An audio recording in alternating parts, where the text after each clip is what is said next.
Hey, what's going on, guys? It's Kyle Carroll at MyMMAnews.com and Carroll's Corner MMA podcast. Tonight, we're going to have Big Nels Larson joining us. He's a referee for the USMTA. I believe he also does for other sanctioned bodies as well.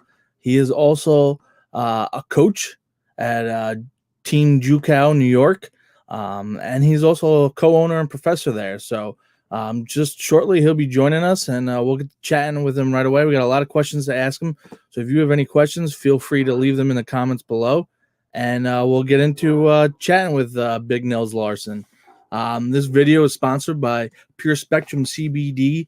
Go to purespectrumcbd.com and use the code CCMMA for 10% off all products. Definitely check it out. There's been some big discounts going on lately. We're at Black Friday. I'm sure Christmas there'll be another one, as it's they've had 35% off. So definitely go check them out. Awesome stuff.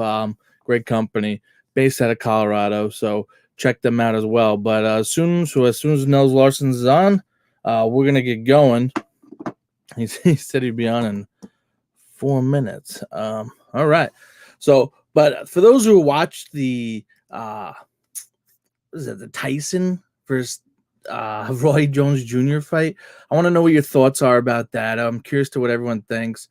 I want to know what everyone thought about the Nate Robinson getting put out cold by the YouTube star Jake Paul.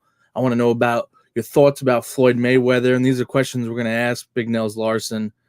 So once he joins us, we'll have him on and chat up about it, as well as his career, his black belt career in jiu-jitsu.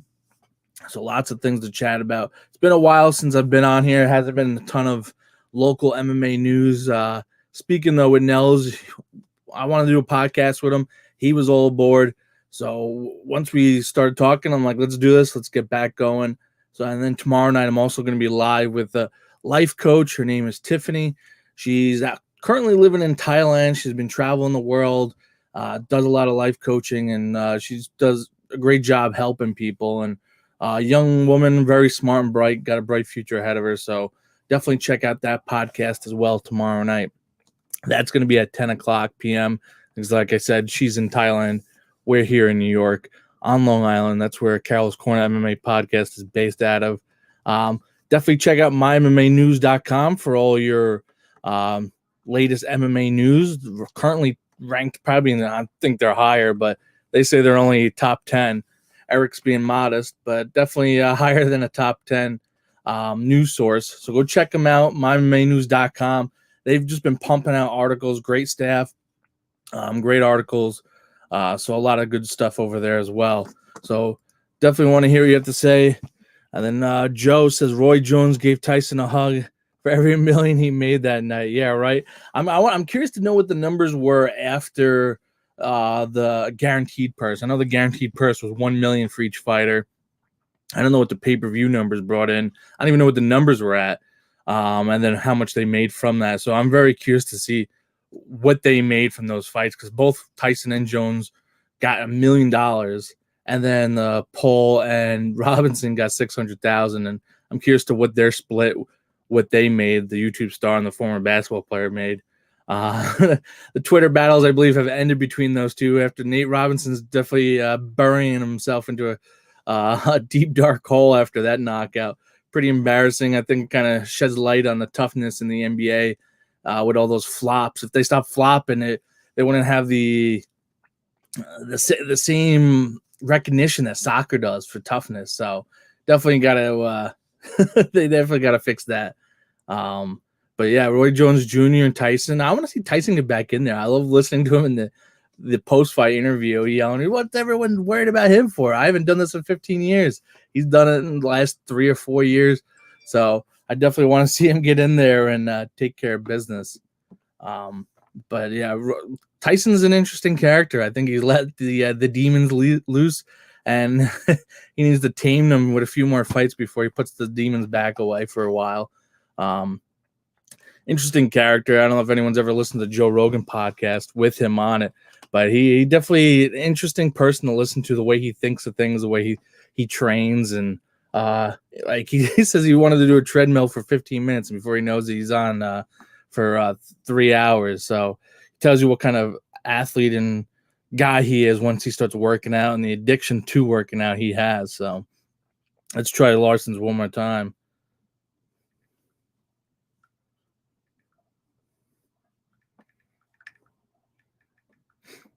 Just send him a quick text.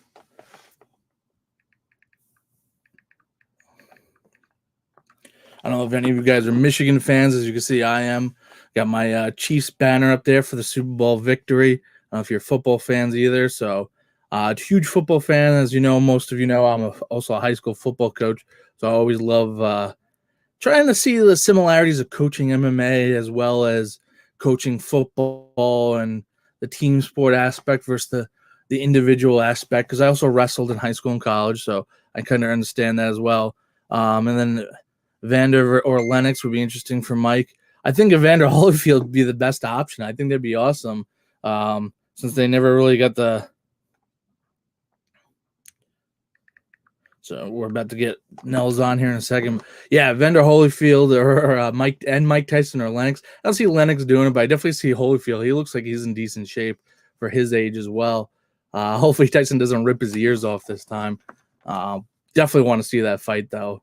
At that age, neither one have anything to lose, but I don't want to see these rules where they're not allowed to be knocked out. They're not allowed to have cuts and the fight stopped.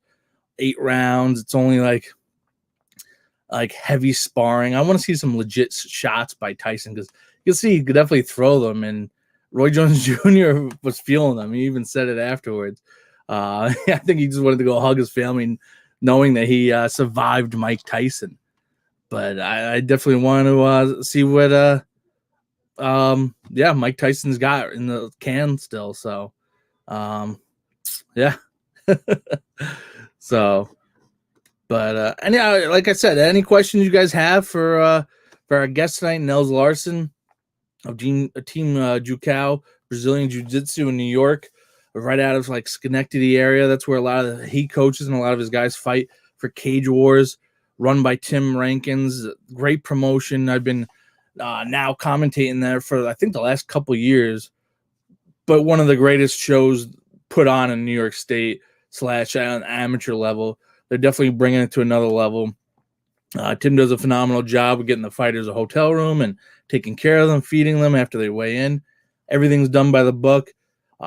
Just a great show overall. He gets the local state assemblyman to come in and give a couple minutes speech and talk to everyone about legalizing MMA and stuff like that. So Tim and Tommy do a phenomenal job. I'm looking forward for Cage Wars to finally get back in action. I'm looking forward for any local MMA to get back in action. It's been far too long. You got Triton fights here on Long Island, HCC in Westchester, Jackhammer Promotions Kickboxing MMA. That's taking place on Long Island and Wantor. That's another one I do the commentary for. We got some big things rolling out for Jackhammers as well, as long as concerned for the commentary / viewing perspective of Jackhammer. So stay tuned for that as well. Looking forward to working with Bobby on a few things. So looking forward to announce that. But like I said, let me see if I can find what the deal is with our man over here.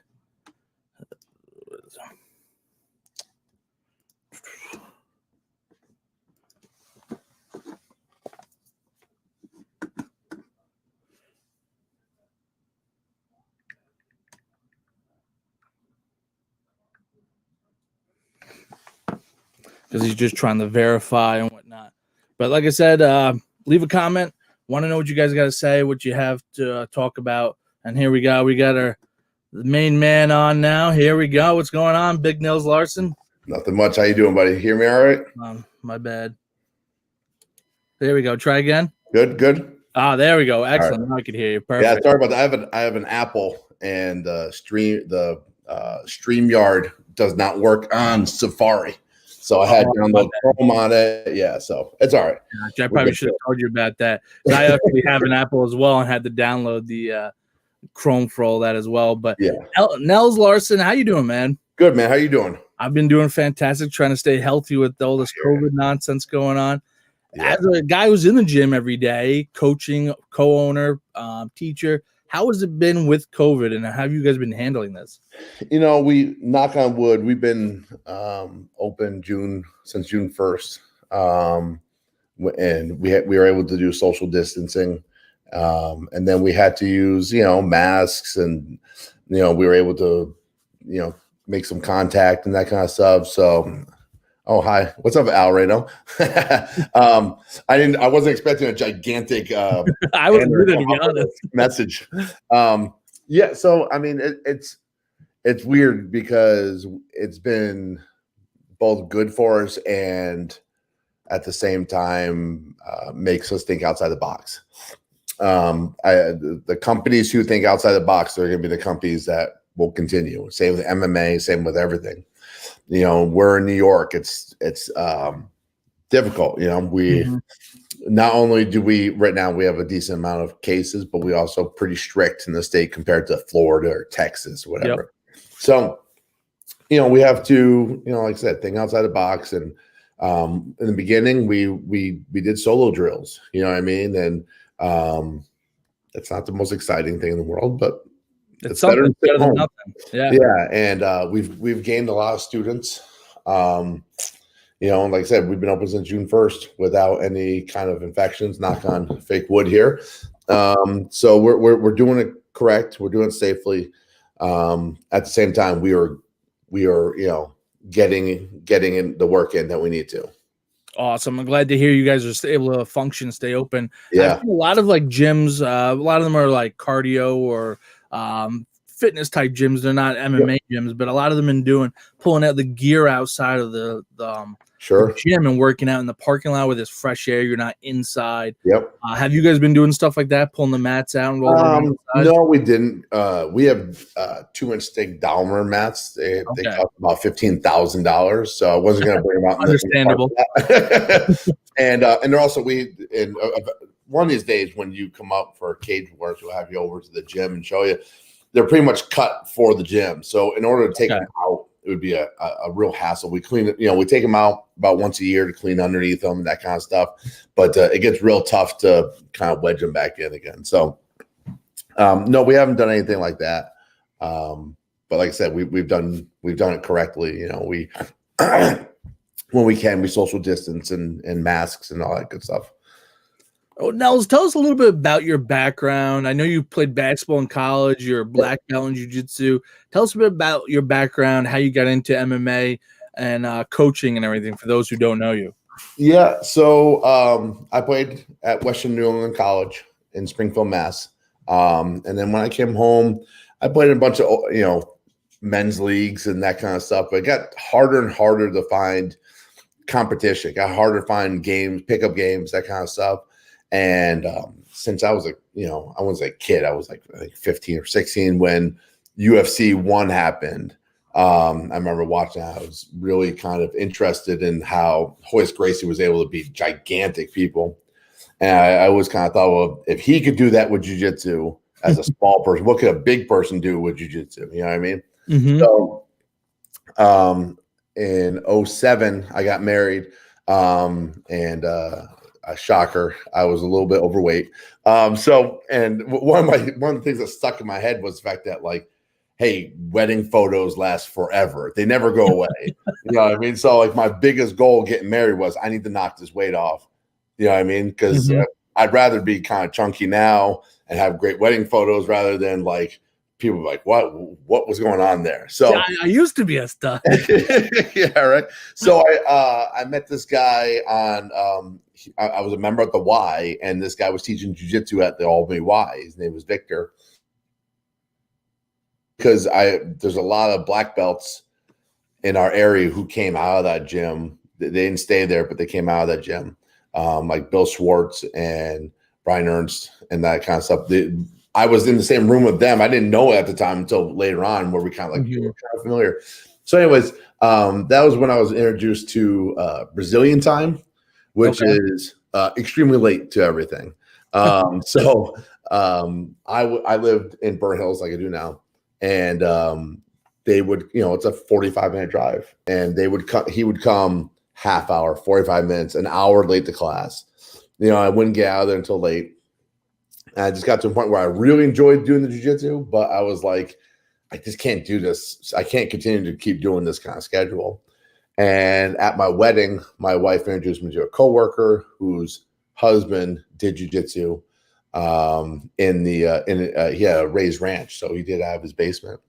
And that, I was there for 6 years, maybe 7 years, I just love to compete. I compete all over. Sometimes I'd go by myself to Boston or Long Beach or whatever to go compete, and Long Beach, California does. So I really, really liked the competition. I enjoyed not being a coach or whatever, that kind of thing. But as I grew and got older and older, my business partner, Alan Gadoff, came to me and said, "Hey, I want to start a gym." And I said, I just had my daughter not too long ago. I said, I really want to do some kids jiu-jitsu, some women's self-defense type of stuff, and that's how that kind of blossomed. When we started in Rotterdam, we had 3 students to start with. Now we're around 120 students. So the MMA coaching thing kind of came by accident. We had a couple of MMA fighters from the Tyson camp. I don't know if you're familiar with Tyson. So some of the guys that came our way were Guy Hammond, Michael Guynam, who still trains with us, a couple of other guys I just don't, Amanda Brundridge, who still trains with me. So that's when we kind of got into MMA.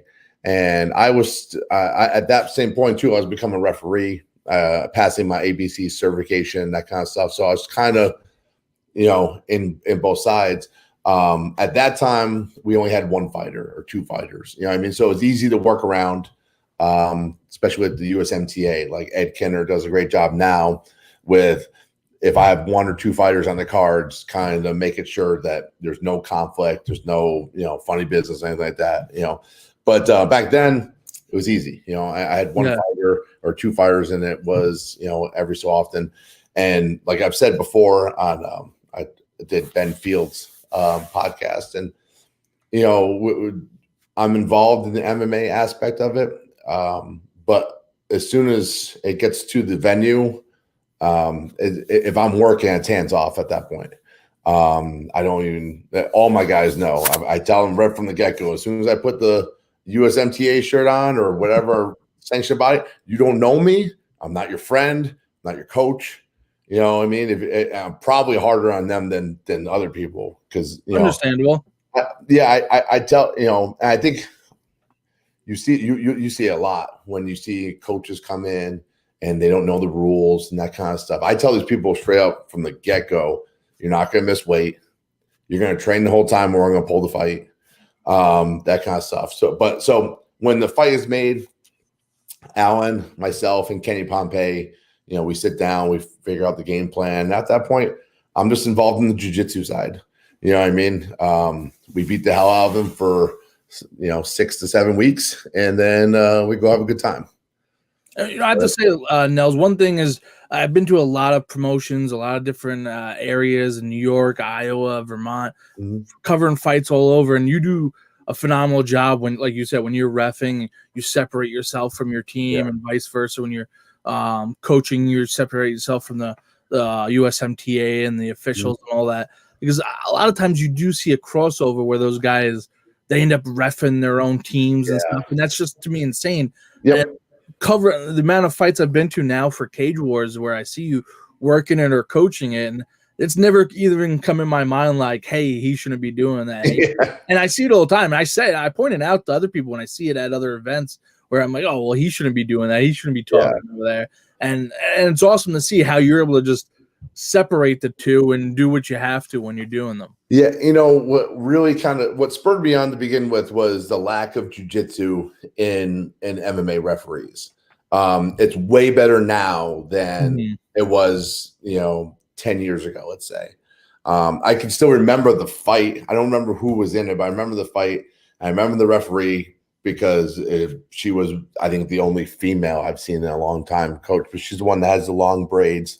Okay. And she's a great ref. She's hired by the UFC. So, but I think she's retired since. But she kept on standing up two ground fighters. And the one guy on the bottom was setting up an arm bar or triangle or something.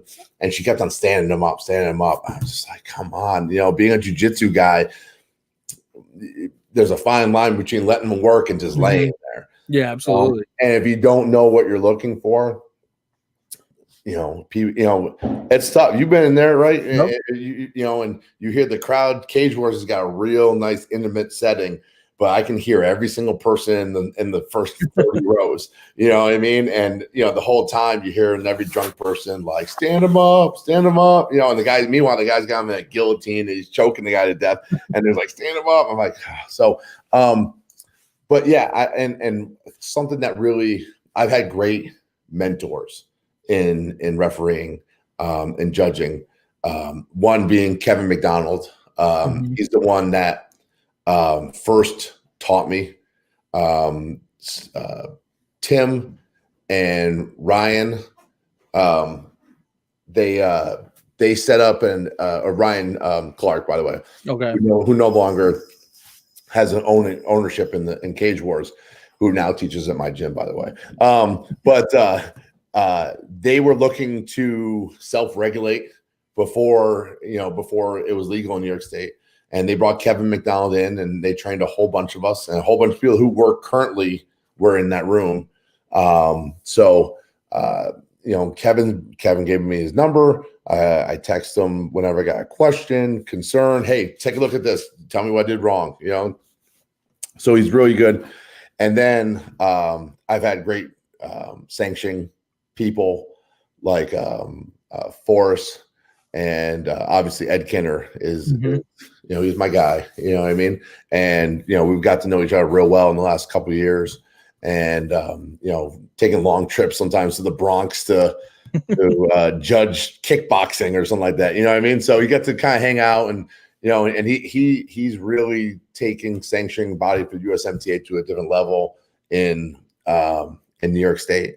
And I can go on and on about sanctioning bodies who I've worked for in New York State, which I'm sure we'll touch on a little bit. But New York State's got a great organization with Kim Sumler and Ed Kunkel. I mean, those guys do a tremendous job with such a short learning curve to deal with. I know you. I was about to touch on that. Yeah, because I know the people that are in place do a phenomenal job. And I was about to say, what is in your opinion? You don't have to answer this if you don't want. Where is the disconnect when the UFC comes in, and every time I feel like they're in there's some stupid mistake where it really shouldn't happen, or it's just a craziness of the fight where it's a once in a blue moon type of thing that occurs in a fight. Yeah. So I mean, problem. The easy statement is from New York State point of view. They had the worst luck in the world. 3 or 4 times they had the debacle at the Barclays Center, the DC holding the towel thing. You know what I mean? Yep. And I hear people all the time talk about the sanction body the athletic commission in New York State, and I'm like, you have to understand, right now, I mean, obviously now, but when there's no COVID in the world, New York is the second biggest fight destination behind Las Vegas. Used to be first, I think. Yeah, I mean, really grew. Any fight that involves someone that's huge that they don't do overseas, that is from overseas, is in New York. Look how many fights that Connor have in Madison Square Garden or the Barclays Center. You know what I mean? Because it's so much easier than going all the way to Las Vegas. So you basically throw a state that's never had legal MMA since the inception of MMA. They had I think they had UFC 4 or 5. Remember they did them? Yeah. And you throw them basically throw them in the deep end, see if they can swim. You know what I mean? So you have a sanctioning body that doesn't have that experience. And Kim Sumler has done a great job. And Ed Kunkel now does the MMA, and he's super approachable, super, the rules are rules, but like, hey, how can we get you to be legal kind of thing. Absolutely. But from also the standpoint of like bad decisions, bad stoppages, if you don't have a bad stoppage on your record as a referee, you haven't reffed enough matches. You know what I mean? I mean, like, Yeah, it makes sense. yeah. I mean, listen, you have a split second to either be the hero or the villain. Either you stopped it too soon, or you let the guy take too much damage. You know what I mean? There's a very small, fine period in there. You know, there's the part of me as a referee, like, just hopes for a submission. It's a piece of cake, guy taps, end of match. You know what I mean? But like when the guy is on the bottom and he's kind of working, but he's catching major blows and stuff like that, even though, you know what I mean? Like you're looking out for his safety, and that's the most important part.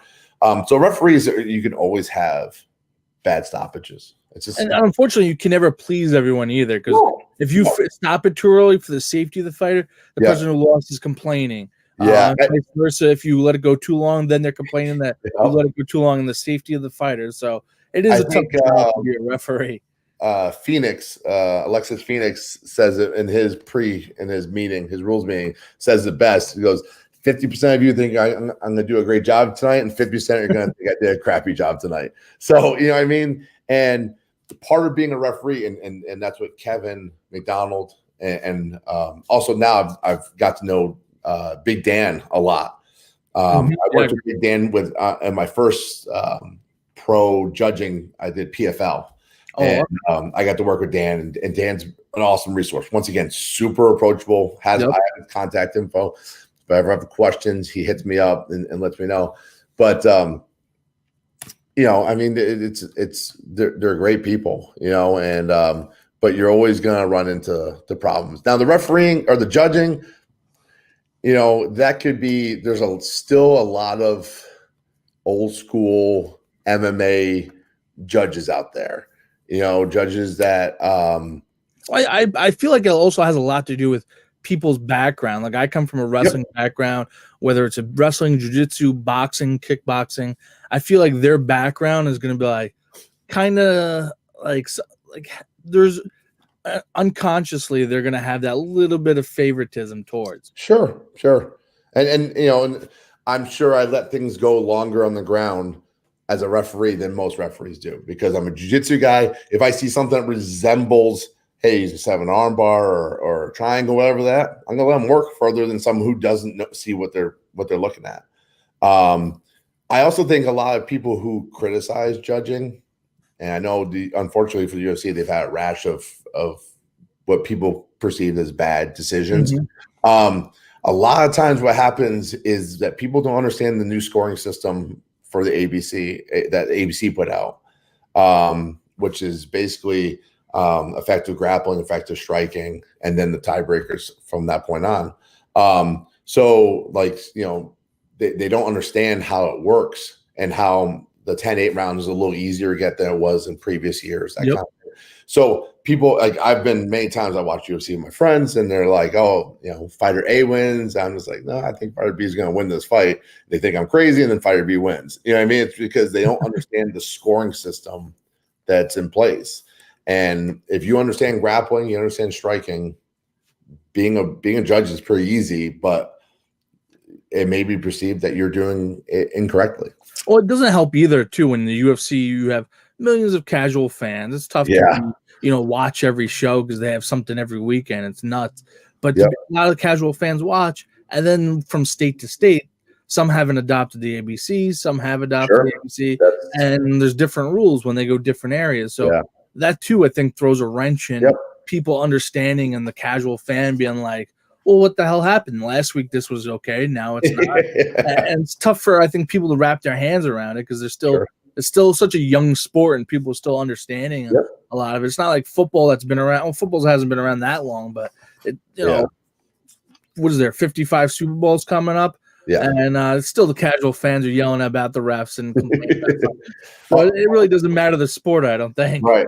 Also for judging, not so much at the big level at UFC, Bellator, where you have monitors in front of you.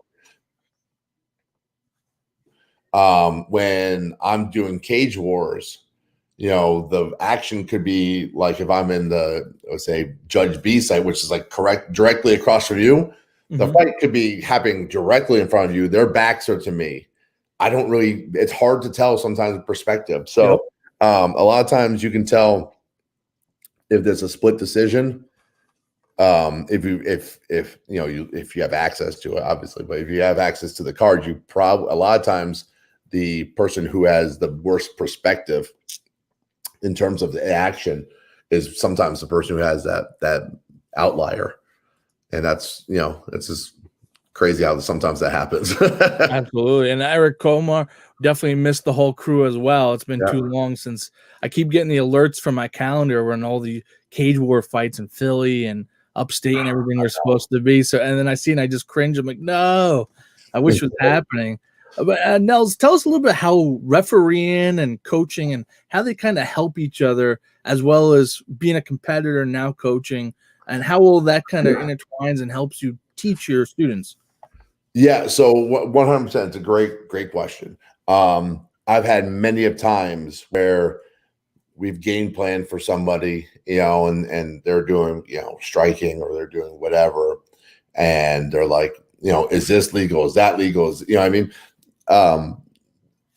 Cage Wars has done a great job in educating the fight camps. I don't think we had as many educated groups 6 years ago, 7 years ago.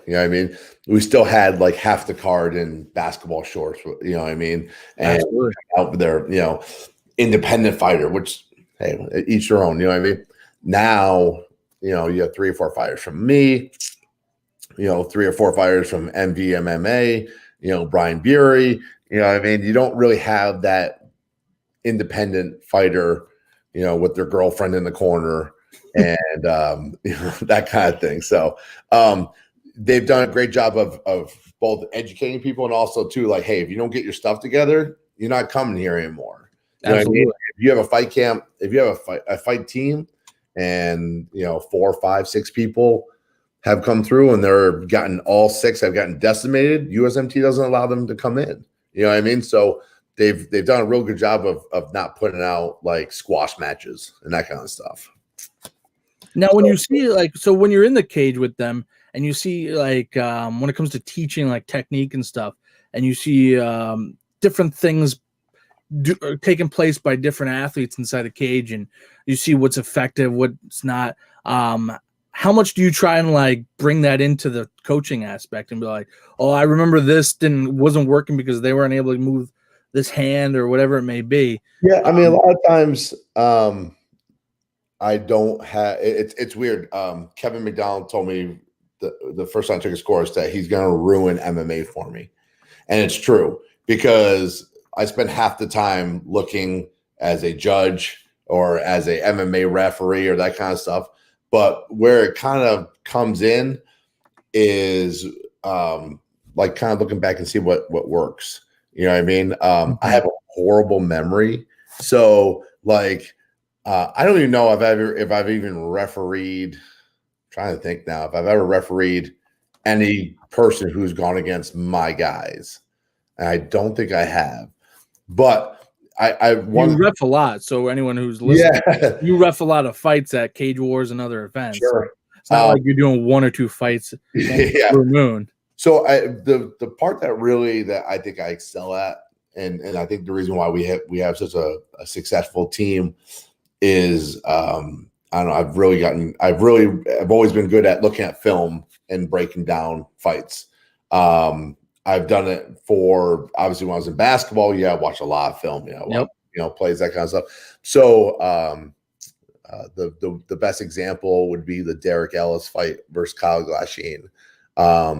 We had that down to a T, in terms of we knew that he liked to flower sweep or pendulum sweep from when the person's in his guard.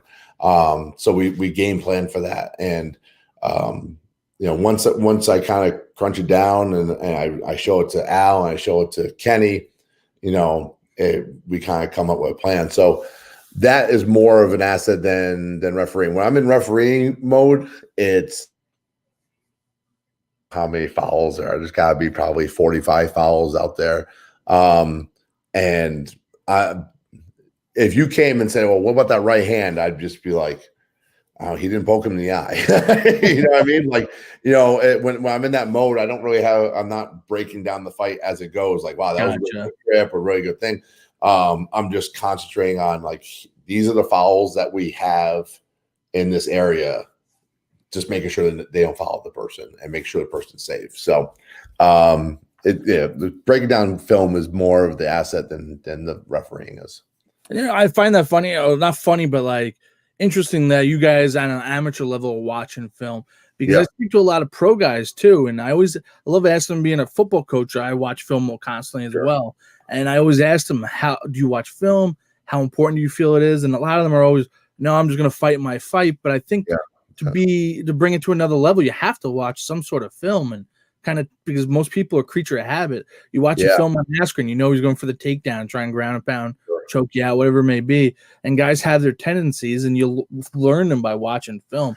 So I love the fact that you guys are watching film. Yeah. And it's funny because I hate 0-0 fighters because I have nothing to go on. You know what I mean? The example was, I didn't work Cage Wars 44, I think it was. And it was one of the strangest cards for us. Bobby Angelo fought Eli Savastio, I think his name was, from Henzo's in the city. Okay. And that fight went completely different than the 3 fights I saw. That guy was completely different than the fight than he went with. And I think a lot of that had to do with the fact that Bobby knocked out his first opponent so violently that he didn't want to really trade hands with him, because this guy had more of like a Khabib type of kind of like lead in and then take the guy down. But this guy didn't want, he kind of backpedaled the whole time, and then took Bobby down. And then the other 0-0 was Jesse Crozier versus Quincy Epstein. And and we, like I said, we had nothing to go on. We knew he's a Brian Bury guy, so we knew he had a solid camp and that kind of stuff. And we thought Quincy would be able to take him down. Turns out he was a really good wrestler. So like 0-0 fights are tough to strategize for. Whereas when we have tape, when we have 3, 4, 5 fights, there's a lot to go on. One fight, at least you get to see how he moves. But, when these guys are 23, 24 with their first fight, big things happen in the next couple of years that can change. Absolutely. Now tell us a little bit about your gym, you and Alan. It seems like you guys create this environment that there's just something about the energy you guys bring whenever you come to the Cage War fights. All of your fighters, all great guys. Everyone on the team is great people. But you guys bring in the energy. What is it about your team that you guys have? So 2 things here. So one thing is, when we got basically dragged into MMA the first time we started doing this, and we had a lot of lower level MMA organizations, champions, and that kind of stuff. And we just were kind of there for, like, we went for the ride kind of thing. You know what I mean? Where they would show up like, hey, I got to fight in 2 weeks. Like, oh, okay, cool. You know what I mean? Let's train. Now all the fights go through us. Okay. And sometimes we'll do a short, like, hey, we need a guy in a week. All right, cool. If someone's been in the gym the whole time, we'll go with it. But for the most part, we know 6 weeks out. We talk to our guy. We talk to Kenny Pompey, our striking coach. We come up with a formulated plan. So they know what's expected of them. I've told them from the get-go, if you don't come in and train, I will pull the fight. You know what I mean? I have no problem calling Tim and just being like, hey, he hasn't been here in 2 weeks. I'm not putting him out there to get slaughtered because he wants to be a tough guy, and we're lucky. We don't really have that kind of person. We haven't run into that kind of person since we restarted. So once Kyle, so the genesis of our program is Kyle Glasheen versus I can't remember the guy's name. It was still at the Armory. That's how long ago it was. Okay. Kind of our first, and then we had Kyle fight again, and that was the same card that Busky knocked out Shane Steakum, and then Kyle fought Ellis, and Bob fought Travis, the Beef Train. Yes. So, and then that's really was like the genesis for us. Was at that point we started bringing people in, and it's funny because we talked earlier about separating myself, and I was working that night, and obviously like I'm not.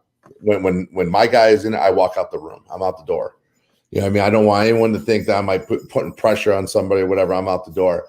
So it like sometimes it sucks because we had a big celebration afterwards with when Kyle won the belt, and we gave him his blue belt in the cage, and I wasn't in there for it. So I had separate myself. But so that's why we have like the I've turned away so many students that says, hey, it's my dream. I want to be a fighter. And I'm like, cool. So it's probably going to take about 6 months to a year before I put you in the cage. No, I can't. That can't happen. I need to go now. Well, I'm sorry. You're not going to be put in the cage until, I know you're not going to get killed out there.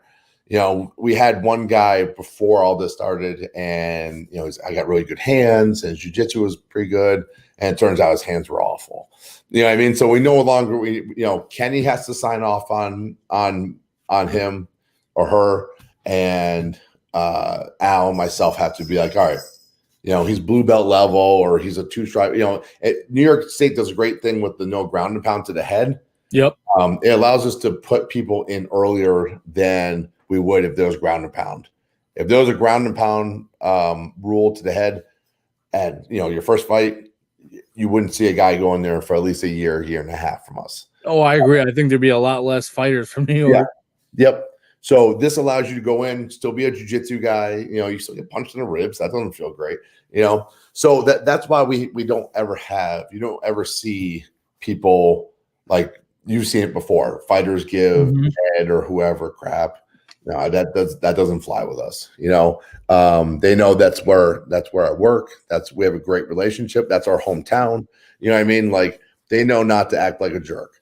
In terms of like the energy, we have a really great, and it comes from Al and myself. We have a great kind of yin and yang type of thing. Al's very strict. And I'm kind of like one of the guys, you know what I mean? So like, we kind of have something for everybody. He's smaller, I'm bigger, you know what I mean? That's the way it goes. And we allow these guys to be themselves. The whole, yes, master, no master, that's cool for other gyms. That's not us. And it, like I said, it really started like when Kyle started off and then Bob came in and people would come in and they wanted to help out. They wanted to be involved in the camp. So for like Kyle Glasheen, I would get 5 people together, every class, 5 people that were heavier than he was. You know what I mean? And for like the Derek Ellis fight, we thought Kyle had better hands than Ellis did. So I spent, Al and myself. Whenever I said Al, it's Al and I. Just want to let that clear. You know what I mean? Like I couldn't do this without him. And of course, he can't do it without me. But anyways, so we had 5. We did 5-minute rounds every single night. Fresh opponent in on top of the kickboxing, on top of the jiu-jitsu classes. You know what I mean? And that environment has just kept on going, carrying over. We've never had a fight with prior notice, that we haven't had like the attendance go up like 10-15% because people want to hop in and help out. You know what I mean? With Busky, I really thought the difference with Busky and Travis was, going in, I thought it was training partners. When you have myself, who's a black belt, Jarrell Wicks, who's a blue belt, Tom DePalma, who not many people know, he's one of our wrestling coaches. He's a blue belt. All of us over 260, 270. when you have those find me 5 guys over 265 with skill in one gym, it's tough to do. You know what I mean? So we when you have those 5 people for Bob and 5 people for Kyle, and that's 15 people who are engaged in the fight, whether or not, we've had many times where people have never been before, but they helped, Kyle train for 6 weeks, basically putting their education and their progress on hold so Kyle can beat him up for multiple rounds a week. And, and that person wants to show up. That person wants to be like, hey, I helped that guy, and that's why, you see it's like the pride of the investment into it. Yeah. I mean, I got the JWO right here, you know what I mean?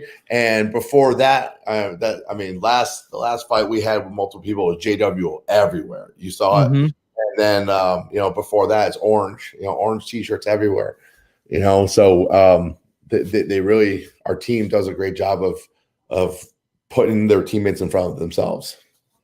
That's awesome. And like I said, you guys definitely have a great thing going on over there. And what do they say? Winning's contagious. And once you get people coming in winning, people, like I said, people come in, invest their time, and then they feel invested because they helped someone, and it's only part of them winning and whatnot. So you guys definitely do a phenomenal job.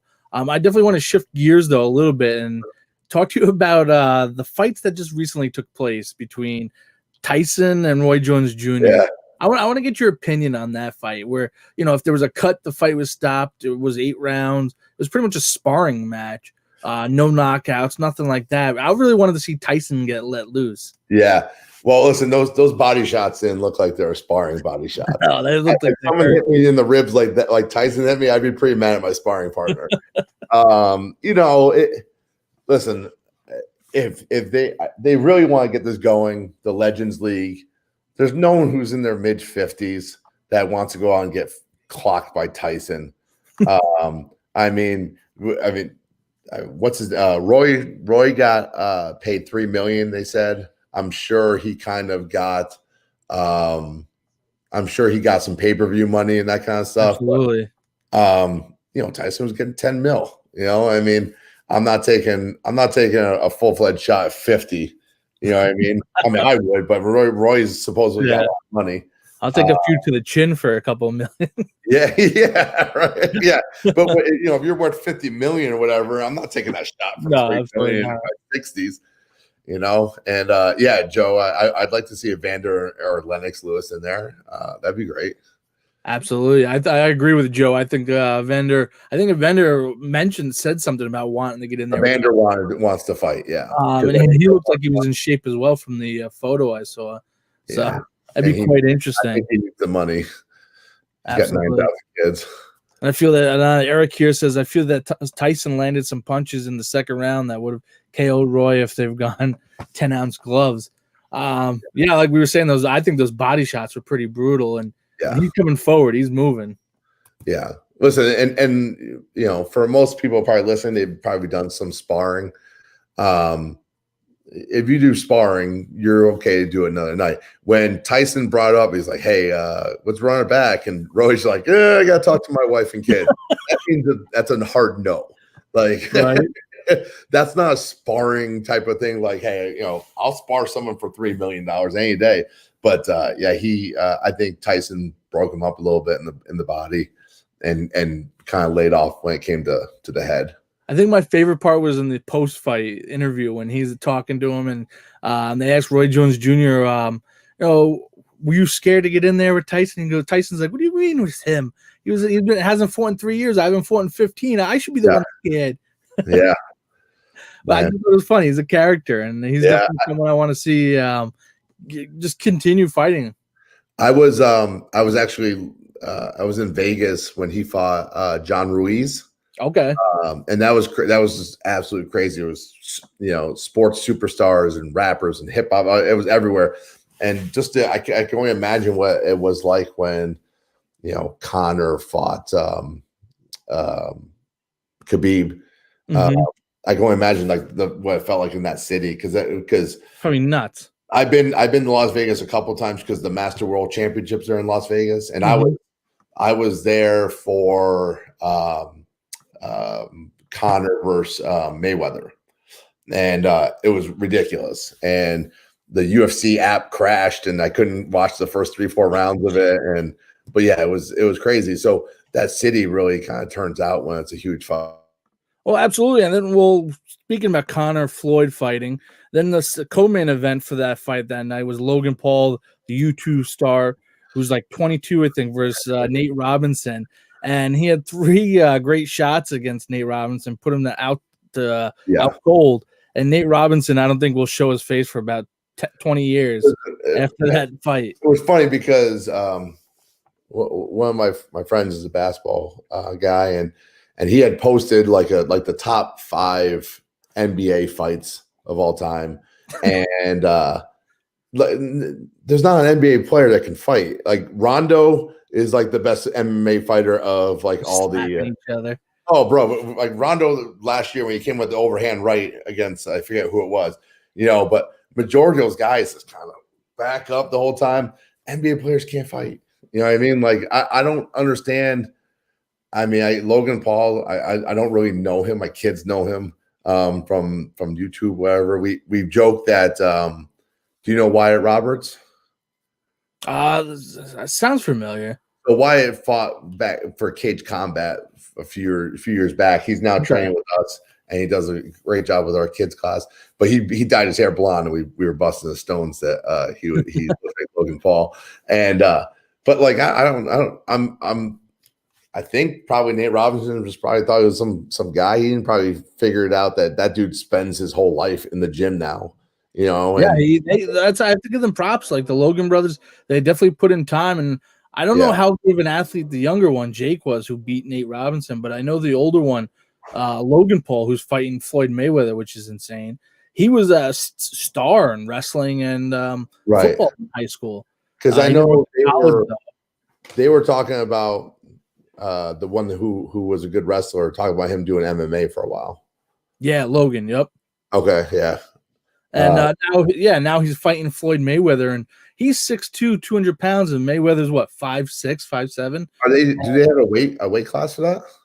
I have no idea. I don't, because there's no way they're dropping all that weight. Middle ground. But a lot of people were talking about like, oh, he's crazy, he's calling out Conor. Why wouldn't you call out Conor? No, I'll fight Conor right now. You know what I mean? Like I'll make $50 million and I'll let a 155-pounder guy whoop me, and that's fine. Just think of that. Although every fan that's a fan of the MMA, UFC, boxing, they're all going to be cheering for Conor to beat this little pain in the ass YouTube star. But he's going to have all those 20 million, 30 million followers he got on YouTube and Twitter and Instagram following him, and that the numbers for that would just be insane. Yeah. Listen, and like you get knocked out by Mayweather, who cares? You know what I mean? Like, right? Yeah. Yeah. I never fought a fight before. I lost to the greatest. Big whoop. And then you got Eric here. Does Nels think that the referees who worked the fight, Randy Couture versus Ken Shamrock, when they were 40 plus, their ages were in the back of their mind while working those fights in terms of when to make a stoppage? What do you think about that, Nels? Yes. For me, the type of fight it is definitely weighs in on how much I'm willing to let someone take damage. First 0-0 fighters and they're catching it, I'm gonna stop that fight quicker than I would stop a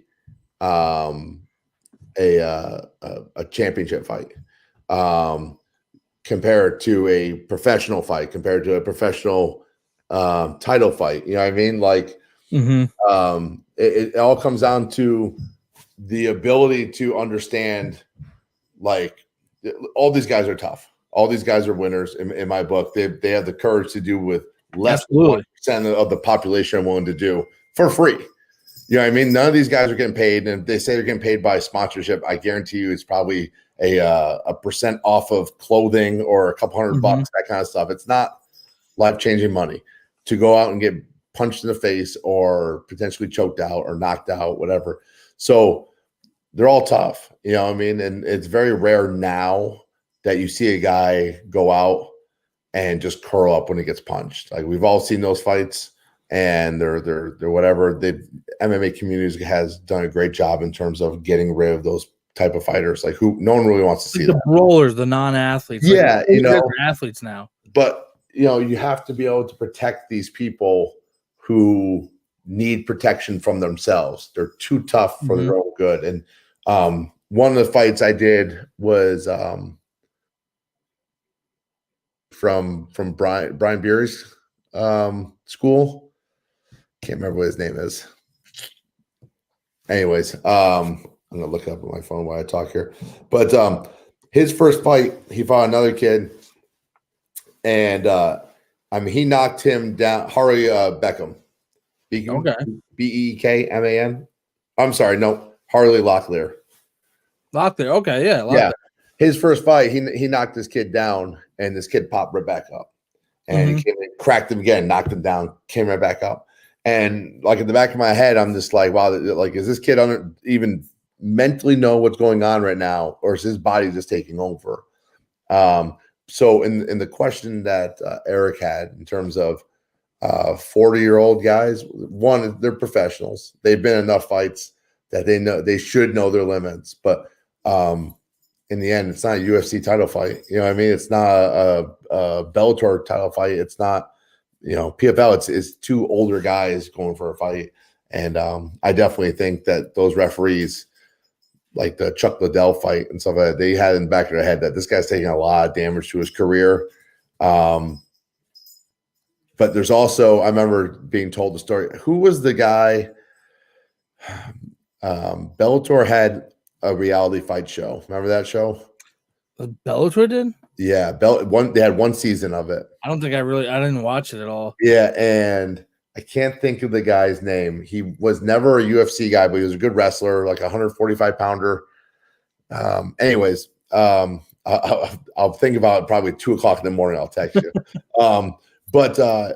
And I remember the referee for that fight telling me that, like, he didn't want to stop the fight because he knew that if he stopped it too early, that he would want to come back for another fight. And the guy was way past his prime at that point.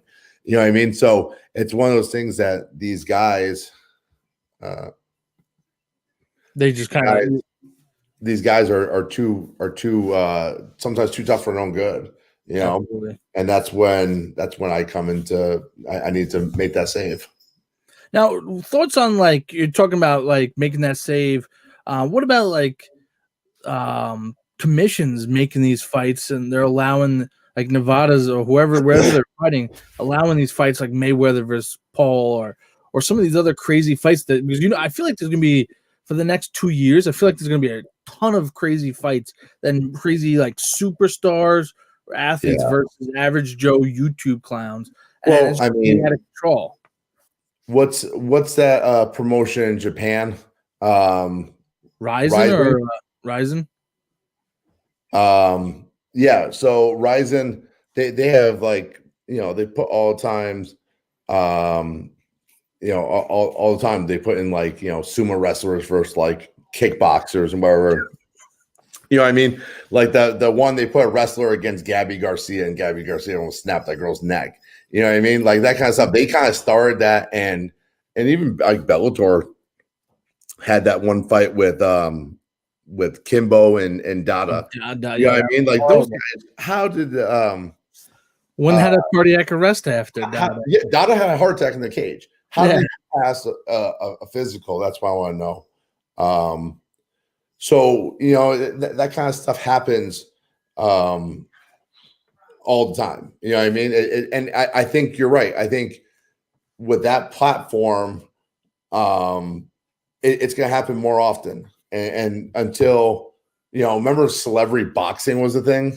Oh, yeah. Yep. You know what I mean? I think we're going to see a resurgence of people who are going to do celebrity MMA fights or celebrity boxing again. I've always advocated for celebrity MMA fights because there is a gigantic celebrity population of that do jiu-jitsu right now. Like people like Ashton Kutcher And and I think it would really do what UFC did to martial arts in the 90s, which put a lot of people on blast. Like, oh, that martial art's really, really good, and then it gets in the cage and it's completely useless. You know what I mean? Like that's like how the Gracie Challenge started. I don't know if you're familiar with the Gracie Challenge.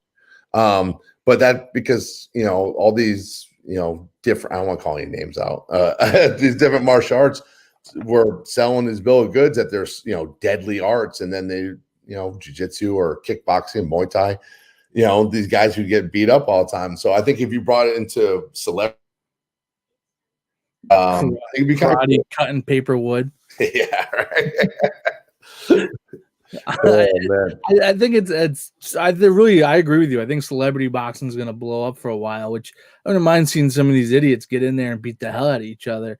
Might be a little entertaining, and someone get an ass whooping. But I'm just curious to when the commissions finally step in. And I know Barstool, they have Rough and Rowdy for people for this nature. Like, just get in there. It's just straight like boxing. There's no kicks. No, it's boxing. Just get in there and just swing away. So really, I mean, I'm not an expert on the commissions and sanctioning bodies. I would think as long as they can get cleared for a license, which is in New York State, a physical, a blood test, I don't see why they wouldn't be able to be medically cleared. And as long as, like boxing, like they had the, 16-ounce gloves on, that kind of stuff, not that big of a deal. Like I couldn't see them approving like an Ashton Kutcher versus Conor McGregor fight with 4-ounce gloves on, that kind of stuff. But an equal fight with someone like I saw a great movie trailer the other night for who's the dances what's the guy's name? Flannery. He's Irish. Sean Flannery? Yeah. So he's a black belt. I did hear that recently. Laura Dance, right? Laura Dance. And they put out a movie. I don't really think it's going to the movie there, but it looked pretty good. Like the jiu-jitsu and the striking looked authentic, which was great, And so I seeing two guys who are jiu-jitsu guys who are not really skilled strikers. I don't see why you couldn't put those two guys together. It's not like you're putting an experience like Dustin Poirier against a celebrity who's never had an MMA fight before. That would be uneven. But if you put two celebrities together, they pass the physicals, then fight. I would love to see it. I'd love to see like a guy like Kanye West get in there with maybe Eminem or someone else or Snoop Dogg. Rap beefs. Yeah, but once they get knocked out like Nate Robinson, there goes their rap career. Everything they've been screaming on the records just goes out the window. I remember a couple years ago, it was supposed to be Chris Brown versus Soulja Boy. And everyone, and they were talking about all kinds of different matchups that could go on that card. Chris Brown couldn't swing until it was Rihanna in there. Yeah, right. So, but yeah, I'm down with it. I'll referee. Pay me money. There we go. Let's see what Eric has to say. When I watch fights, I pay attention to how referee positions themselves in terms of the action. What are some of the key things that Nels keeps in mind in terms of that when he's reffing a fight? Yeah, that's a good question. So that's a great question. So if you go, so a couple things, posture. If you look at my first fight ever, which is Matt Boyce versus Stephen Whitman, literally, I looked like I was ready to fight one of, if not both, those guys. I crouched down and I'm extremely tense, and it was mainly. Is it nerves while you're in there? In the beginning, it's gotten to a point now where I how do I want to say this? I want to be a little nervous, right? It's kind of like the minute you don't respect something, it's going to bite you, right? If you're too casual out there, you're going to end up missing something. At the same time, if you're too tense, you're too quick to react to something. Positioning though, so they teach you when you get trained the triangle. So basically, the 2 points are obviously the two fighters, and you're the top point. And when you start to notice people get damaged, or like say you and another person's fighting, this person's touching you up, I'm going to start to kind of shade a little bit to you rather than him, because the chances, likelihood of you getting knocked out compared to him is greater. So you start to try and be in a better position. Where it gets difficult in terms of positioning is against the cage. So for example, if I have you a headlock, guillotine, right? I want to be on the right side if your right arm is on, because I want to see if you tap, but I want to see on the left side to make sure they're not grabbing the fence or not grabbing the shorts or gloves. Mm-hmm. There's a lot of stuff that goes into when it's on the fence, and that's the more difficult part. The ultimate thing is also their stances. So finding a right-hand fighter, great, because realistically the chances of catching a groin shot diminishes greatly compared to if they're left and right fighters, because then it's just open more. So when it gets really difficult is when you have a fighter that fights both hands. That's constantly switching back and forth. That gets kind of difficult. So that's one of the things I pick up all the time when I'm watching an MMA fight, is when they're left-hander versus right-hander and the referee's on the wrong side. That's kind of something I always kind of pick up on. But there's levels to it. I've heard from other people in terms of some people like to be really far away. Some people like to be post to post to post to post. I like to be active. I like to be in there, but not obviously in the fight. The biggest goal of a referee after safety is to be invisible.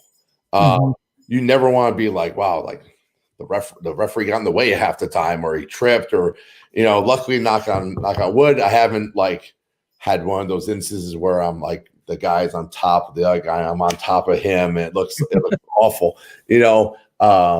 Usually my stoppages are pretty good, when not from the judgment of stopping, but preventing the person from getting further damaged or anything like that. I haven't had anyone take a swing at me or try and take me down or anything like that. So I guess that's a problem. I hear you talk to the fighters too, which I think communicating with them is important. I learned that. Show me some action, if otherwise I'm stopped. Or Well, whatever it may be. Don't hold the fence. But I hear you communicate, and I think that's important. It's funny when the fight is right in front of you and Will, because I will say something to them, and then I'll hear you broadcast, and Big Nels says this, and it's just funny because I'm trying to concentrate, and I'm laughing the fact that you two are over there giggling at what I'm saying. We're always messing around. I do, like I say in my rules meeting, I'm very vocal, I'm very loud. I get in trouble all the time at work or at home because I'm so loud. So which it comes in, my wife is laughing at me right now. So it comes in, she shushes me constantly at restaurants. It comes in great when you have a loud crowd, and in that room, it gets loud. It gets real loud. So there's been many a times where, I tell them it doesn't matter if you agree with me or not.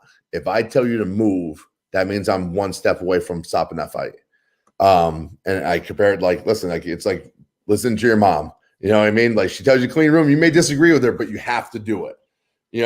And that is what I found to be the biggest thing between pro and amateur MMA, is that a lot of times they'll ride out a position and be upset that I stopped the fight rather than try and sell out and get out of that position.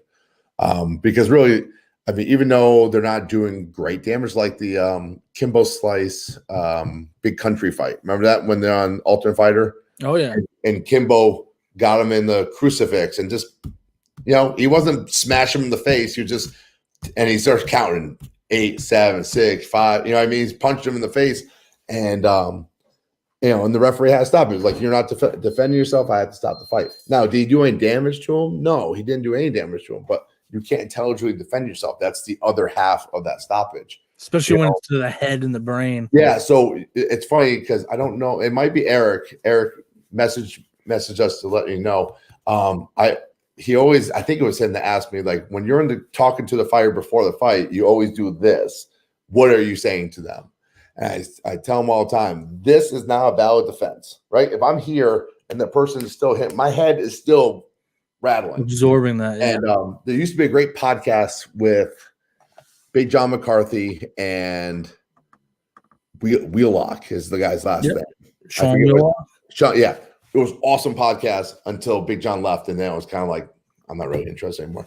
But Big John would talk a lot about, and not that Sean was bad on it. It's just when Big John was on, who's one of the OGs in refereeing.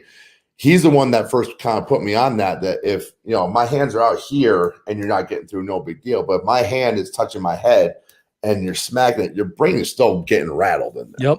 You know what I mean? So I go through with a quick fight, I go up to the fighter and I say, protect yourself at all times. Listen for my commands. In case of following, I'll tell you what corner to go to, and I tell that part of it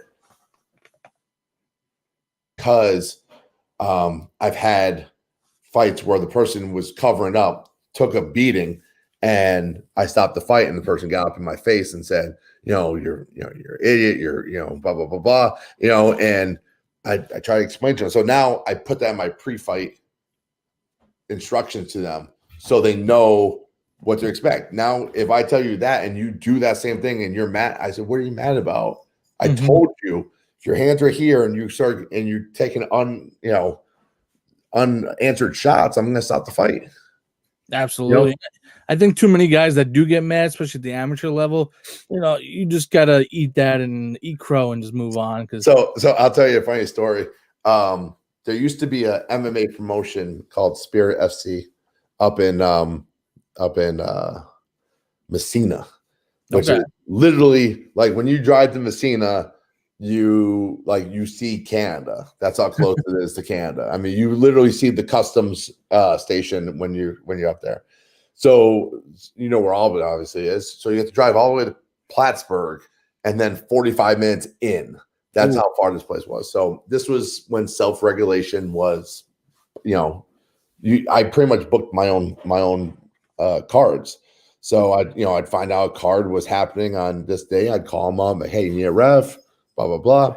So I went all the way up there, and it probably took me about 3 hours to get there. And then I did the whole card. I had to drive back home. That's how, So, I was supposed to be the secondary referee, and then the primary referee hurt his back and couldn't do it. So I ended up being the primary. It's my first time I've ever running the show top to bottom. Now, Ed does that. Ed goes through all that stuff. I was doing that for myself. I had to go to the promoter and get the insurance and all that stuff. It was a mess. So I go up and I do a thing, and this fighter curled up, right? Curled up in a ball facing the cage, right? And this guy is just whacking him like 10, 15 unevaded shots to this guy. I stop the fight. Guy gets up. I mean, he's like this tall, he's like 5'6", and he's all face, just saying, I'm just like, cool. You know what I mean? I know it's not personal. I know he's upset, blah, blah, blah, whatever. So he had these tattoo behind his ear, and his whole team had these tattoos behind their ear. And it was like, I don't know, some sort of symbol or something. So later at night, and there was like 4 or 5 crowd fights because if you stop the fight before someone's dead, they booed you. It was really kind of wild west. And shout out to Corey LaPlante. He's the one that ran the show, and he gave me a chance. So that was awesome. But anyway, so it was at a hockey rink inside of a mall, and I get my money and I'm walking out. And as I'm walking out, I noticed there's a team in front of me, literally right in front of me. And I'm looking at the people, and I see that they all have the same tattoo. And I'm like, oh man, I got cash in my pocket right now. Walking out to a dark parking lot. There's 15 of these guys. Guy turns around, and it's the guy that stopped the fight. So I'm like, oh, Jesus Christ, here we go. And the guy's just like, listen, I'm sorry for the way I acted. I'm just like, you know what? No problem. I'll talk to you later. I got my car and get the hell out of there. So you just, as a referee, you just got to learn not to take it personally. You know what I mean? I've stopped. There's been a couple fights that I've stopped that were bad stoppages. You know what I mean? I did a pro fight down in CES, the fight that Okay. Gotti was on. Okay. It's like one of the only non-major MMA fights in the state of New York. It wasn't a Bellator, PFL, or UFC, and it wasn't on an Indian reservation. And I stopped the fight. The guy, I think the guy went out and got brought up, and then went. I mean, he took 15 shots unevaded to the head. Being verbal with him, hey, I'm gonna stop the fight. Blah blah blah. I stopped the fight. Guy kicked a stool, screamed at me. You know what I mean? And he posted on his Facebook like, I fell victim to an inexperienced referee and that kind of stuff. And I've had probably 4 rounds of refereeing. It's not personal.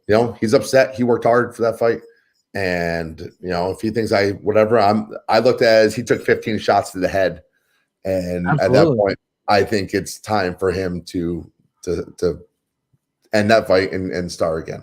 You know what I mean? So I'm okay with taking that kind of criticism.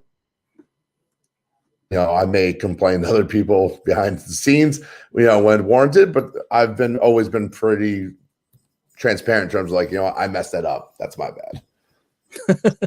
I reffed one time in my life, and it was for a middle school wrestling match. When I was living in Wisconsin, I was coaching varsity wrestling, and the varsity coach goes, "Hey, the ref didn't show up. Can you go ref the match downstairs?" Because we had practice. So I go down. Now there's 1,000, oh, not 1,000, but there's a ton of moms and angry moms and stuff. And so the match starts. The kid gets taken down. And while they're on the ground, I forgot my whistle in my mouth, and I blew it by accident. I'm like, oh, fuck. So then I'm like, without a hesitation, I was like, to the middle, you're down, you're up, let's go. And I started away. And I hear everyone go, why do you stop it? What the heck's going on? And I just ignored it. Like I was embarrassed, but like, so it went silent in the room, right? Oh yeah, silent. And then all of a sudden you hear the that's when in MMA, you stop a fight and there's 800 to 1,000 people in there and no one says a word, you screwed up. Yep. I mean, everyone's just like, what? And I had that same card. I had a fight that the guy was going to work on the guy's kidneys. And I'm just like, after a while, I'm like, this guy's gonna be peeing blood for months. I stopped the fight. I warned him, but I stopped the fight. I should have just separated him, let him go out again. And the fight went. The place had probably like 1,200 people, and it just went completely silent. Like you hear a pin drop, and I'm just like, that's it. I stopped the fight. I can't restart it. That's the rules, and it just is what it is. Nels, I want to ask you a little bit. What are some of your goals for reffing, coaching? What are your goals for the future? I still have some competition goals of my own for jiu-jitsu. You saw the little exchange between Rich and myself on this morning about me being on this podcast. Oh yeah, busting back. He always makes fun of me because I always tell him how many times I've won the New York IBJJF Open. So I've won that a bunch of times. I won it 15 times, and I've never won a major title. I've won Nagas and everything, every tournament under the sun. So as a competitor, I'm not going to do MMA. I don't want to get punched in the face for free. That ain't going to happen. But I would like to, win a world title or PANS or U.S. National title. I'd like to before I stop competing full time. And that's really kind of difficult because I do have a busy schedule in terms of MMA fighters and jiu-jitsu competition. So, but that's for my personal. We just opened up our Clifton Park school. So I'm in the process of trying to grow that. And my goal is to eventually have 3 gyms in the Capital District with 100 students in each. So that'd be 300 students total. I'd like to, be able to win every local tournament, we really haven't talked about Professor Jakau yet. I do a lot of stuff for, to honor him. You know what I mean? When I started with him, it was his school and my school as an affiliate. That's it. And now we have, 60 plus schools around the world. So I'd really like to get an IBJF title for him for that. We've gotten 3rd I'd like to win one. New York's very tough because that's the home of Alliance, New York City with Marcel Garcia. So that's a big stronghold, and Renzo Gracie, obviously. So it's tough. From coaching, I'd like to just keep going, make these guys champions. To me, they're already champions because they're willing to fight. They literally sell themselves to me for 6 weeks. You know what I mean? These guys put their lives on hold and they listen, and I tell them to run through brick walls, and they do it. You know, and that's what makes it easy. If I had a bunch of don't coach me, or I'll do what I think this is best, it doesn't work that well. I have a couple guys that are current fighters now that I think could be professional fighters eventually. I got a couple fighters that haven't fought yet who are definitely professional fighter caliber. Awesome. So I'd really like to eventually have a MMA fighter that goes to the next level, professional, and then someone that hits one of the big three: PFL, Bellator, UFC.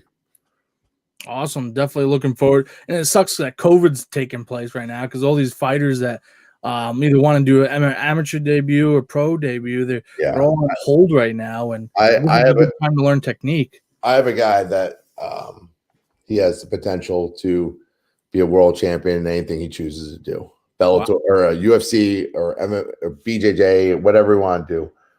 He's that talented of an athlete. And then like I said, we already got really talented athletes like Kyle Glasheen and Hayden Speckhart. Unfortunately for our bigger guys like Busky and Jarrell, there's not a whole lot of super heavyweight fights out there. But I have a newer student that's a phenomenal athlete. I definitely think he has a chance if it works out. That's the top 1% of 1%. Up to that level. So I don't ever put that lightly. Like, hey, this person's no doubt UFC. I mean, you never know. Injuries, change of life, wife, kids, job, whatever it is. You never know how it's going to turn out. We've all seen tremendous talents just not wash out. You look at a guy like Dustin Poirier. I don't know if you ever watched the movie Fightville. Is it Fightville? I've never watched Fightville, right. But Dustin Poirier, I've been following him for a long time, and he's been up and down. Sure.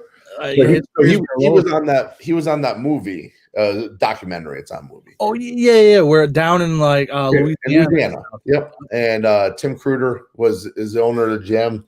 And I don't know if that's how they found him or how that worked, but you look at a guy now who's top 5 in the world, and he just wasn't there yet. You know what I mean? And then he got in the UFC, and just like you said, took off, got to higher competition, went down, went back, retooled, came back up. You know what I mean?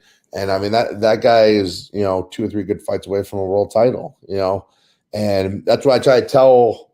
I have a lot of younger guys that are like, hey, I'm 24, and I have never had, I had 1 fight or 2 fights or whatever. I've never had a fight. I tell these guys, like, look at the records of Conor at 24,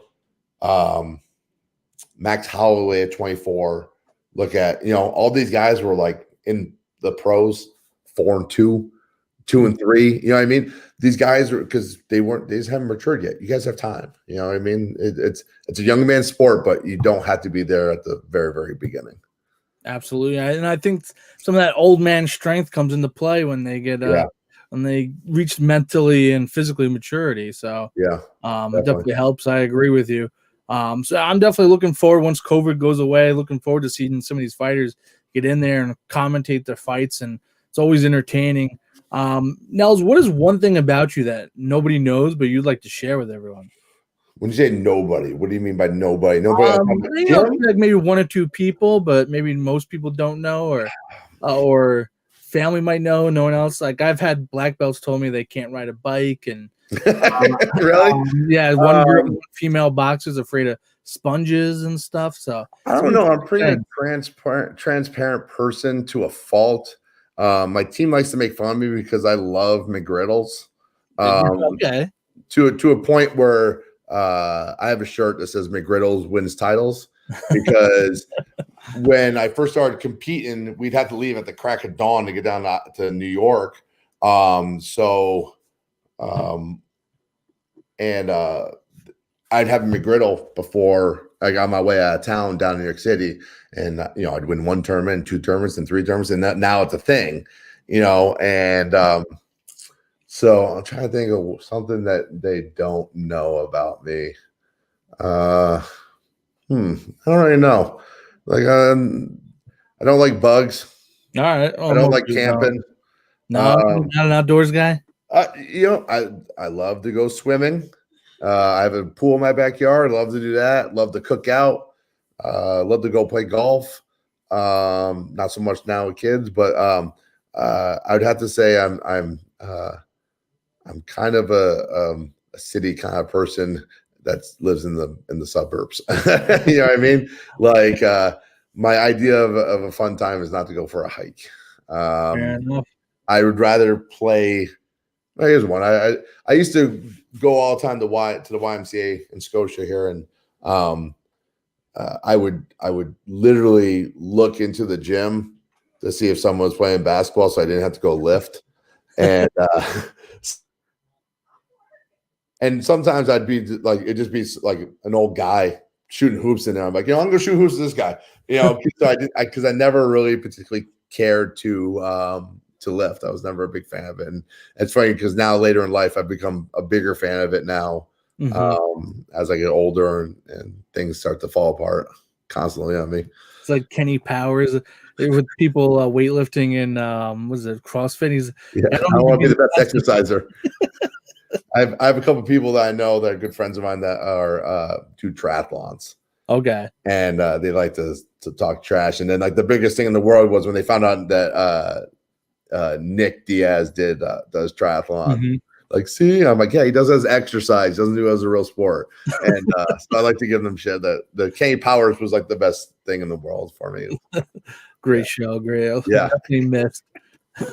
Nels, is there anything before we wrap it up? Anything you want to throw out there? Anyone you want to mention? I know there's a couple things that we probably didn't get to talk about, but anything you want to throw out there? Regular stuff. Obviously, my business partner Alan. With my family's schedule, and like the reason I was late to here, I was just getting out of basketball practice, coaching my daughter's basketball team. If I didn't have Alan with me, there's a lot of things that wouldn't get done, or we wouldn't have classes. One thing that people don't know about owning a gym is that the younger guys that don't really have the family commitments, they want to be there 24/7. So they're like, come on, can we have a class? Can we have a class? Can we have a class? So Alan, with his kids are grown, and being retired, he has, we have the flexibility. Couple other coaches that I have at my gym, Ryan Clark, like I said, who is a kind of a 518 legend in terms of he was one of the people who founded Cage Wars. I think he was a founding member. I don't know. Maybe he came in late. But during the early 2012s, 13s, 14s, he was involved. He teaches our Valley 2-day classes on Friday. Professor James Reeves, right now he's just teaching yoga, but he normally teaches a jiu-jitsu class for us. Mike Peckham, who teaches during the day for us. Al Pereno, who messaged earlier in the podcast. Wyatt Roberts and Rich Cloudhammer, who helped us out with kids class. All those guys make what we have. When we first started, we had 2 or 3 classes a week. Now we have 18. So it's like those guys fill out. I don't have time to do all that. And there's, Al is 70. I mean, he can't teach all 18 classes. He's 70 years old. 70 years old. God bless him. He looks good for 70. Sorry, I was gonna be mad that I told his age. He's gonna be pissed. But yeah, he's gonna outlive us all. There's no doubt about it. That's my team and my students. Like I said, them and I have like a brother type of relationship. Probably some people would say I'm a little too close to my students in terms of I like to have a good time, especially when I'm training. I like to have fun. You know what I mean? As long as we're working hard, there's no reason not to. Al, it has more of a father-son or father-daughter type of relationship with some of these cats. But like I said, all my guys are willing to run through brick walls for me, and I think it works because I'm willing to do the same for them. I don't ask them to do anything that I don't do myself. Professor Jacow, like I said, if it wasn't for him, this wouldn't be here. You know what I mean? He is if his last name was Gracie, he'd be a billionaire. This guy is ridiculously smart, jiu-jitsu. And the only thing that he's better at than jiu-jitsu is being a person. I mean, he is a caring person, great family. I've known his daughter since they were in elementary school. So, now they're all grown up. So, trying to think who else. Ed Kinner, USMTA, Cliff. I mean, those guys are awesome. I'm sure there's probably a lot of organizations out there that in my situation would tell me, hey, it's either own a gym or a referee, not both. But we make it work, you know what I mean? And in a small community like this, you have to make it work, but he holds me accountable. I'm also, if you ask him, extremely, if he says, hey, you got too many fighters on the card, I don't give him shit. I don't. It is what it is. I understand. If you don't think I can be objectable to this, I shouldn't be on the card. You know what I mean? And that's his role. Everyone at USMTA that I work with, always super professional. There's not many MMA organizations that get as an amateur level get Big Dan in. You know what I mean? Yeah, absolutely. He's not the kind of guy that is going to come up for a shit show 4 or 5 times a year. You know what I mean? Like and that's comes to be Tim Rankin, owner of Cage Wars, and I know he's got business partners and stuff like that, but Tim is the face of it. And if Big Dan wouldn't come up for crazy just anyone, yeah. Yeah. I mean, I'm sure I missed tons and tons of people, and for that, I'm sorry, but it is what it is. Well, I appreciate you having you on. It's definitely been a pleasure talking to you and Sure. getting some knowledge from all different angles from you. Definitely going to have you on again, speak some more, get in depth with a few other things as well. But Nels Larson, it was definitely a pleasure having you on and chatting with you. Yeah, man, thanks for having me. I would love to do it again. Like I said, I'll talk all day. If you look at Ben Fields against the cage, like all his interviews are like 30 minutes, hour and a half. I'll talk about anything for any amount of lengths of time. We can go to midnight if you really want to and talk MMA, wrestling, jiu-jitsu, whatever you want to talk about. So, well, we're going to have you on quite often and a little bit more. So we could talk more about different things as well. But Nels, I appreciate you coming on. This is the Carroll's Corner MMA podcast. Go to mymmanews.com for your number one source in MMA news. Check it out. All sorts of great articles written by some of the best writers in the industry right now. So check it out, ladies and gentlemen. I'm looking forward to Cage Warriors seeing you there, seeing your ref, see you coach, just to see you guys all in person. Yeah, absolutely. It's always a good time to mingle and get to know everyone. I love the after parties. Yeah, me too. You really get to know the fighters and the coaches and everyone else. And not to prolong this, but like it's amazing how many Cage Wars they've done there. It's got to be like 2 years now, right? That we've been at least, at least 2 years. How many disruptions have you seen in the crowd? Like maybe 1 or 2. The Chris Miles fight, when they threw that one guy out. That's it. And that was the one fight I wasn't at. Oh, really? Yeah, they moved our football game to Friday night. Okay. So the Chris Miles fight, they had a crowd disruption, and they immediately threw the one person out. It was just one person. No one threw hands, nothing like that. And how many times are we at the after party, aka at Van Slick's, and there's ever a problem? There's never a problem there. Never a problem. Professional and having beers, chatting. Yeah. So it's like I said, it's a testament to Tim and his team and the casino who puts on a great show, great venue. Best thing that happened to MMA in New York was Rivers Casino. Absolutely, and I'm They looking can, forward to many cop years me of at it. the tables if they want. I had to stop gambling before I worked because I ended up having to pay to work one night because I lost too much money at the table. So I now try to stay away from the 21 table during the nights I work. So I'm such an inexperienced gambler, and I know I'm not good at it. So I'll go do blackjack once for the night, put $10 down. As soon as it's gone, I'm gone. listen, buddy, I'll teach you whatever game you want to learn in there. I'll teach you. We'll get drunk and we'll have a good time with your Next money. time, I'm down, Yeah. definitely.